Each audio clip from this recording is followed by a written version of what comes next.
నమస్కారం. మాఘ పురాణం 6వ అధ్యాయంలోకి వచ్చాం.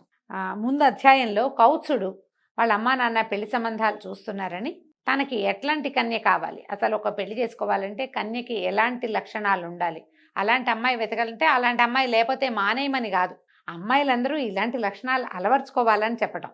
అమ్మాయి కోసం వెతుకుతారు, కాగడ వేసి పెట్టినా కనపడదు. మరి ఆ అమ్మాయికి ఈ అబ్బాయికి పెళ్ళవదా, మరి ఆ లక్షణాలు లేని పిల్లలకి పెళ్ళిళ్ళు అవ్వకపోతే ఎట్లా? ఇది కదా మనం ఆలోచించుకోవాలి. ప్రతి వాళ్ళు ఇలాంటి మంచి లక్షణాలు అలవర్చుకుంటే మంచిదని పురాణం చెప్తోంది.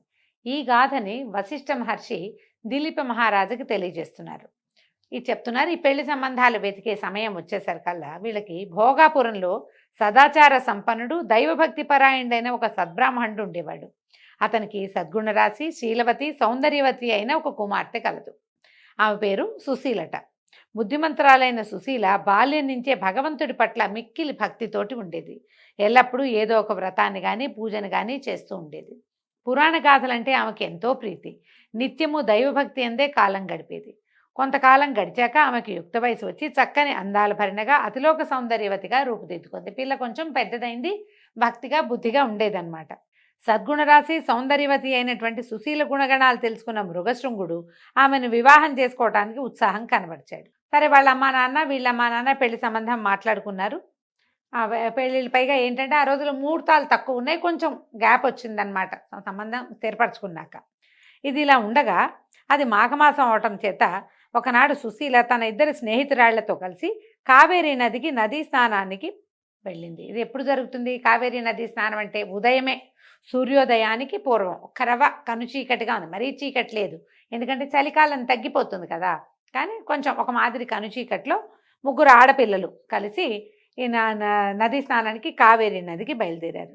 ఇలా వెళ్తూ ఉంటే ఈ కావేరీ నది సమీపంలో ఉన్నటువంటి ఒక పెద్ద అడవిలోంచి, చాలా పెద్ద అడవులు ఉండేవట. ఇప్పుడు కూడా ఏంటంటే జనావాసాలు వచ్చేసాయి కదండి. మనం నది అవతల చూస్తే అన్ని చెట్లతోటి నిండినట్టు కనపడుతుంది మనకి. ఆ అడవిలోంచి ఒక మదించిన పెద్ద ఏనుగు పరిగెత్తుకుంటూ వచ్చిందట. భయంకరంగా ఘీంకారాలు చేస్తూ కనిపిస్తున్న వాళ్ళందరినీ కాళ్లతో తొక్కుతూ, తొండంతో విసిరేస్తూ నానాభీభత్సంగానూ చేస్తోంది. ఏనుగులు మదించేసరికల్లా ఈ రకమైన ఇబ్బంది వస్తుంది. వాటికి ఆడ ఏనుగు కనపడితే కొంచెం తగ్గిపోతాయి. ఆ మదించిన దాంట్లో అవి పరిగెత్తుకొచ్చినప్పుడు జనాలు హాహాకారాలు చేసి పరిగెడతారు. కొంతమంది దాన్ని ఆపడానికో దాన్ని కొట్టడానికో ప్రయత్నం చేస్తారు. అవి చూసిన కొద్దీ దానికి ఇంకా తిక్కెక్కిపోతుంది, పై ఉత్సాహం పెరిగిపోతుంది కూడా, దానికి ఆ తిక్క పెరిగిపోతుంది. ఈ జనాలంతా హాహాకారాలు చేసి తలాకు పక్కకి కకావికలుగా పరిగెడుతూ ఉంటే ఈ ముగ్గురు ఆడపిల్లలు ఆ అమ్మాయి ఆ ఏనుక్కి కనిపించారు. అది కాస్త ఈ అమ్మాయిల వెనకాల పడిందట. మదించిన మత్తగజాన్ని, దాని ఏనుగును చూసి దాని ఘీంకారాన్ని విన్నటువంటి ముగ్గురు స్త్రీలు భయపడి తమ శక్తి కొలది పరిగెత్తేశారట. నదీ తీరంలో ఉన్నారు, ఇక పిచ్చెక్కినట్టు పరిగెత్తారు. ఎటు పరిగెడుతున్నారో తెలియకుండా, ముందు వెనక చూడకుండా దూరంగా ఏ ఆచ్ఛాదన లేని ఒక దిగుడు బావిలో పడిపోయి మరణించారు. ముగ్గురు అమ్మాయిలు పరిగెత్తారు, మధ్య మధ్యలో చేతులు కూడా పుచ్చుకుని ఉండుంటారు. అంతా కలిసి ఆచ్ఛాదన లేని ఒక దిగుడు బావి ఉంటే బావిలోంచి దిగితే ఏమవదు, దిగితే మరణించరు. వీళ్ళు చూసుకోలేదు అది దిగచ్చని, అదని తెలియలే వాళ్ళకి. ఒక రకమైన పరుగులో పెట్టే ఉన్నారనమాట. బావికి కనుక పైకి ఇట్లా గోడ ఉంటే బావి తగిలి ఆగిపోయేవాళ్ళు. వీళ్ళు బావి దగ్గర ఏ గోడ లేదు, అది ఇట్లా దిగడానికి వీలుగా ఉన్నది. దిగుంటే రక్షింపబడేవాళ్ళు. దిక్కండా ఒకే పరుగు మీద వెళ్ళేసరికల్లా ఒక్కసారి దూకినట్లుగా అయిపోయి అందులో పడిపోయారు ముగ్గురు. ఆమె చాలా లోతుగా ఉంటుందట అది దిగుడు బావి. ఎన్నో వందల మెట్లున్నటువంటి ఆ బావిలో పడిపోయి అనామకంగా పాపం దిక్కు లేకుండా మరణించారు. ఎప్పుడైతే ఈ ఏనుగు ఇట్లా పరిగెత్తుకొచ్చింది, కావేరీ నదీ తీరంలో ఉన్నటువంటి ప్రజలంతా కకావికలుగా పరిగెడుతున్నారని తెలుసుకుని రాజభటులు, రాజుగారి తాలూకు సంబంధించిన కొంచెం రాజప్రతినిధులు, ఆ ప్రాంతాన్ని పాలించేటువంటి చిన్న చిన్న నాయకులు అందరూ పరుగు పరుగునొచ్చారు. రాజుగారి శాలలోంచి ఒక ఆడ ఏనుగును తీసుకొచ్చి ఈ మొగ ఏనుగు ఈ మదించి కనపడ్డ వాళ్ళందరి వెనకాల పడుతున్న ఏనుగుకి, ఆ ఏనుగు ఇంకో ఏనుగు, మరి ఆడ ఏనుగుని చూపించారు, ఇంకొక పెద్ద ఏనుగుని చూపించారు. దాన్ని చూపించేసరికల్లా ఇది తగ్గిపోయిందనమాట. తగ్గిపోయిన ఆ ఏనుగుని బంధించి ఎవరెవరికి దెబ్బలు తగిలినాయో ఈ సంరక్షణ అంతా చేయటం మొదలుపెట్టారు. క్రైసిస్ మేనేజ్మెంట్ చేస్తారు కదా, మరి ఎవరెవరికి దెబ్బలు తగిలిన వాళ్ళు, కొంతమంది పడిపోయిన వాళ్ళు అది బురదలోకి తొక్కేసింది, కొంతమందిని తొండంతో విసిరేసింది, కొంతమంది వాళ్లే పరిగెడుతూ ఏదో పక్కకి పడిపోయి కాళ్ళు చేతులు విరక్కొట్టేసుకున్న వాళ్ళు ఉన్నారు. నానా గందరగోళంగా తయారైంది నదీ తీరం అంతా. పొద్దున్నే కదా అందరూ మాఘ స్నానాలకు వచ్చిన వాళ్ళు చాలామంది ఉన్నారు, భక్తులు. తపస్సులు, యోగులు, మునులతో పాటుగా సామాన్య ప్రజానీకం కూడా చాలా ఉన్నది. ఈ మొత్తం అదంతా ప్రోగ్రామ్ అంతా సెట్ అయ్యి చూసేసరికల్లా ఇంకా చుట్టుపక్కల వెతికితే ఎవరో చెప్పారు, ఒక ముగ్గురు అమ్మాయిలు దిగుడు బాబు వైపు పరిగెత్తారు అని. ఈ లోపల ఎవరెవరి సంతానము, పిల్లలో, ఇంట్లో ఉన్న వాళ్ళో, పెద్దవాళ్ళో నది తీరానికి వచ్చారో వాళ్ళంతా వెతుక్కుంటూ వచ్చారు. ఈ వెతుకుంటున్న వాళ్ళకి దిగుడు బావిలో పడిపోయి ఉన్నటువంటి ఆ ముగ్గురు ఆడపిల్లల శరీరాలు కనిపించాయి. ఈ పైకి తెలిసేసరికి ఆ సంగతి తెలిసి వాళ్ళ తల్లిదండ్రులు బావి వద్దకు వచ్చి మృతదేహాలని పైకి తీసి దిక్కులు పిక్కటెళ్ళేలాగా ఏడటం మొదలుపెట్టారు, అయ్యో అని. మృగశృంగుడి కూడా ఈ వార్త తెలిసింది. పరుగున వచ్చాడు. మరి పెళ్లి కుదుర్చుకున్నారు. అందులో ఒక అమ్మాయి ఇతని కాబోయే భార్య. ఈ రోధిస్తున్న వాళ్ళ బంధువులు చూసి చలించిపోయాడు. ఎంత దుఃఖం వచ్చిందో అతనికి. ఆ విషాదమైన దృశ్యం చూసి చాలా హృదయం కలిచేసింది.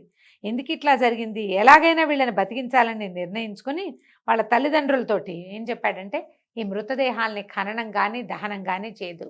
వీళ్ళు కన్యకలే, ముగ్గురు వివాహం కాని వాళ్ళు, ఖననమే చేస్తారు, ఏమీ చేయదు, మృతదేహాల్ని భద్రపరచండి అని చెప్పాడు. ఆయన ఎట్లాగైనా అంటే ఇంతకుముందు కొంతకాలం తపస్సు చేసి భగవంతుడిని ప్రత్యక్షం చేసుకున్న అనుభవం ఉంది కాబట్టి భగవత్ ప్రార్థన చేసి ఈ ముగ్గురు అనామకంగా అన్యాయంగా ఒట్టి పుణ్యానికి దిక్కుమాలిపోయి మరణించిన ఈ ముగ్గురు కన్యకల్ని బతికించాలని నిర్ణయం తీసుకుని తపస్సు చేయటానికి పూనుకున్నాడు ఇతను. అక్కడి నుంచి ఏం చేశాడు, ఏమి చెయ్యొద్దు, ఖననం చేయొద్దు అని చెప్పి తను కావేరి నదిలోకి నదిలో దిగి ధ్యానం చేయటం మొదలుపెట్టాడు.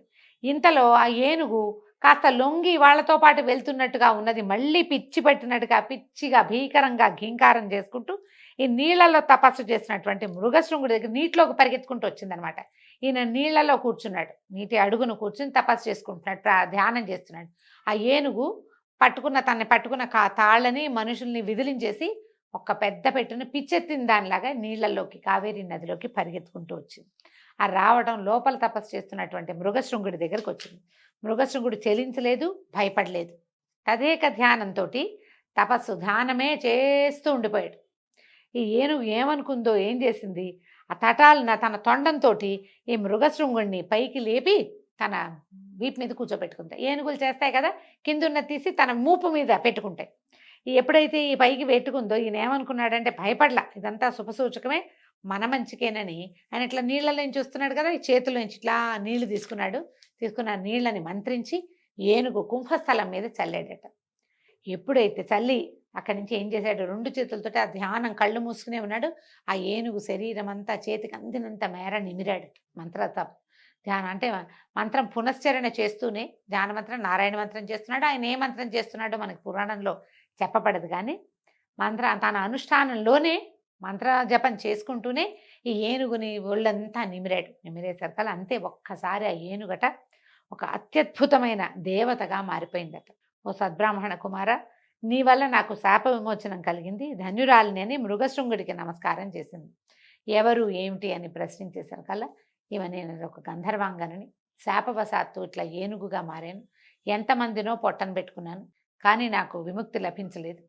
నువ్వు ఎంతో తపస్శాలివి, తపస్సంపన్నుడివి, భగవంతుడిని నేత్రంతో మాంసనేత్రంతో దర్శించినటువంటి నీ వల్ల, నీ స్పర్శ వల్ల, నువ్వు చల్లిన నీటి వల్ల నాకు శాప విమోచనం అయిపోయింది అని పరిపరి విధాలుగా ఈయనకి నమస్కారాలు చేసి ఎన్నో కృతజ్ఞతలు చెప్పుకొని తన లోకానికి వెళ్ళిపోయింది. అయితే చూడండి, ఈయన మాఘ స్నానం చేయటం వల్ల ఆ నదిలో కూర్చుని తపస్సు చేస్తూ ఆ తన ధ్యాన ముద్రలో ఉన్నటువంటి తన చేతి నీరు తగిలేసరికల్లా ఈ ఏనుగుకి విముక్తి లభించింది అని చెప్తున్నారు. ఇప్పుడు చెప్తున్నారు ఋషి వశిష్ఠ మహాముని చెప్తున్నారు, దిలీప మహారాజా విన్నావా, మాఘమాస నదీ స్నానం ఎంతటి మహిమ కలదో, ఈ నదీ జలం ఒంటి మీద పడడంతో ఏనుగు శాప విమోచనం కలిగింది. ఇప్పుడు ఏనుగు నీళ్ళలోకి వెళ్ళినా శాప విమోచనం అయ్యేది, దానికి కొంచెం అంటే తిక్క తగ్గేది. కానీ ఎప్పుడైతే ఈయన అభిమంత్రించి జలాన్ని చల్లాడో దానివల్ల ఆమెకి శాప విమోచనం కూడా అయింది. మాఘమాసం నందు నదీ స్నానం ఎంతటి మహిమ కలదో తెలియటానికి ఈ నిదర్శనాలు చాలు. తర్వాత వృత్తాంతాన్ని కూడా చెప్తాను, శ్రద్ధగా వినమని చెప్పటం మొదలుపెట్టాడు. మళ్ళీ కొత్త కథ చెప్పబోతున్నాడు అనమాట. ఈ తన భార్యతో పాటు అంటే తన కాబోయే భార్య అయినటువంటి సుశీలతో పాటు ఆమె స్నేహితురాళ్ళు ఇద్దరూ మరణిస్తే వాళ్ళని పునర్జీవితుల్ని చేయటం కోసం మన కౌత్సుడు చేస్తున్నటువంటి తపస్సు ఎలాంటి ఫలితాన్ని ఇచ్చిందో మనం వచ్చే భాగంలో తెలుసుకుందాం. సెలవు, నమస్కారం.